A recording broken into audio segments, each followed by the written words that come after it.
Ew, look at that mess. In this video, we're going to talk about a super common failure that you guys need to be looking out for and how to fix it.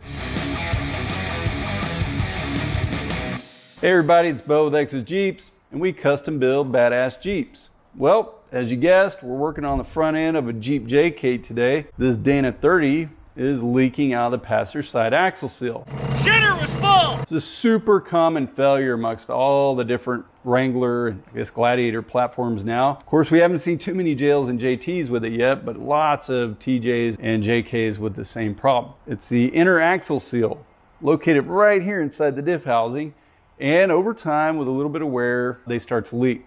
These are live axles, meaning that when you're driving down the road, even though you don't have it in four-wheel drive, all the axle shafts are turning. So, you know, if you got 100,000 miles on your Jeep, you got 100,000 miles of wear on your inner axle seals if you haven't had it re-geared or changed at some other point. At some point, they are going to fail, and it's a relatively inexpensive part.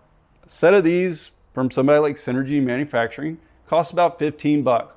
You can also pick them up at places like O'Reilly's and Napa and such. Relatively inexpensive part if you catch it in time. If you let this go for too long, you could lose enough fluid that could cause damage to the bearings or the ring and pinion itself, and then it's going to get super expensive. A pretty good indication of that leak is going to be right here on the C's. Oil is going to travel all the way down the axle tube and it start leaking out right here and dripping out. I see a lot of Jeeps come in the shop that have this problem. The customers are completely oblivious to it. Do I have something in my teeth? They just kept driving it like that until we bring it to their attention. So if you haven't already, go outside, look at your Jeep, and make sure you don't have any leaks. This is a pretty easy fix. You could possibly do it in your driveway if you're very mechanically inclined. Hey, yeah, that'll fix anything. If that don't do it, we'll just get a roll of duct tape. But I still recommend that you probably have a shop doing it, just so you can avoid getting those shims mixed up and, you know, putting it back together, and maybe it didn't get put back together right and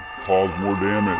Definitely let the professionals handle this if you don't have a lot of confidence in it. But about 2.5 to 3 hours of labor total to take everything back apart, change it, put it back together, fill it back up with oil, and get you back on the road. You know, a $315 repair is a lot cheaper than, say, $700 or $800 if you burn up the whole front differential. So definitely keep that in mind when you start getting a little bit of a leak. And you can see on this side, the driver's side seal is still good. Passenger side is the one that needed to be replaced. Normally we would replace both, but since we just did a fresh re-gear on this, we don't really need to change both of them. The passenger side, for whatever reason, started leaking after the re-gear. I think it might have caught just a little bit of debris inside there when we put the inner axle shafts back in. Something to be careful about when you are reinstalling everything. Make sure it's super, super clean, that just the slightest bit of debris on those shafts can cause a seal leak. In this case, we'll just be putting in the passenger side seal, put it back together, driving it around for a little bit and making sure it doesn't leak. I'm gonna let Bo jump back in here and finish this repair, and we'll touch base after that.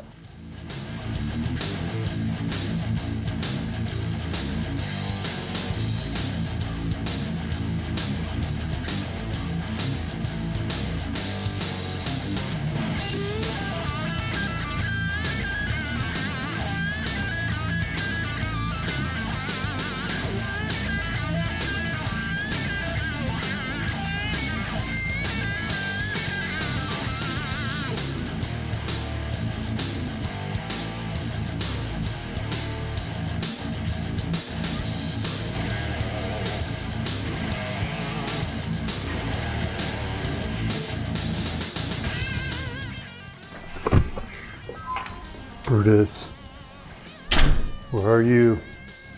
Where's your Brutus? Pretty Bruce.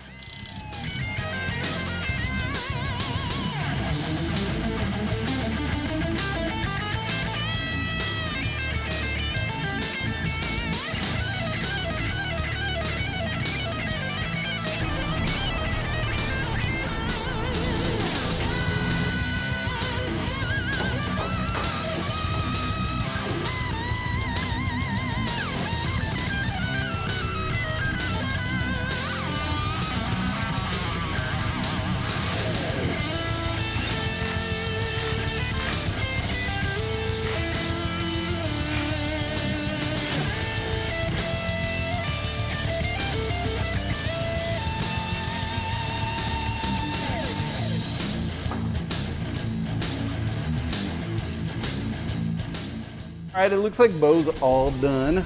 And he's gone in here and he's cleaned this up real good. You got all that old nasty, oily, dirty, greasy stuff off of there. It's super important that you do that when this job is complete so that you can tell if you fixed it or not. There's nothing worse than somebody that does that and then leaves all that junk on there. You can't tell if it's fixed or not because it's still nasty. So get in there, clean it real good, get it on the road and drive it around for a while and keep an eye on this to make sure that it's clean. Generally, 200 miles, you should be able to tell whether or not that's fixed. Get in there, fix that seal, and get it back on the road. For more cool videos like this, click here.